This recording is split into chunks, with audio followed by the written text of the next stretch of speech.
నర్సాపూర్లో ఎవర్రా పైసలు తీసుకోకుండా ఓటేయమని చెప్పింది?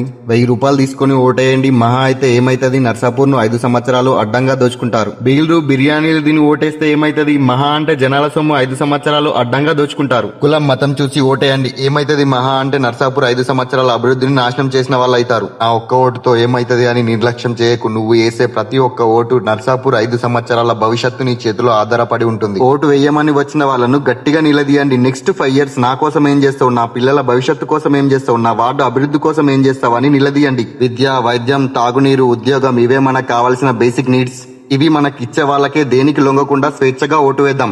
ఎలక్షన్ ముందు వచ్చి డబ్బులు పంచి ఓట్లేసుకొని మళ్లీ కనిపించకుండా పోయే నాయకుడిని కాదు నువ్వు ఎన్నుకోవాల్సింది. ప్రజలకు నిరంతరం అందుబాటులో ఉంటూ ప్రజల కష్టాలను తీర్చి, ప్రజల సమస్యలను తీర్చి, ప్రజలకు నిత్యం అందుబాటులో ఉండే వ్యక్తిని నువ్వు ఎన్నుకోవాల్సి ఉంటుంది. ఓటు వేసే ముందు గుండె మీద చెయ్యి వేసుకుని ఆలోచించు. నిర్లక్ష్యం చేసావంటే నర్సాపూర్ 5 సంవత్సరాల అభివృద్ధిని మన చేతులతో మనం నాశనం చేసుకున్న వాళ్ళం అవుతాం. నచ్చితే my vote is not for sale అని కామెంట్ చేయండి. ఈ వీడియో మీ ఫ్రెండ్స్ అండ్ ఫ్యామిలీకి పక్కా షేర్ చేయండి. జై హింద్.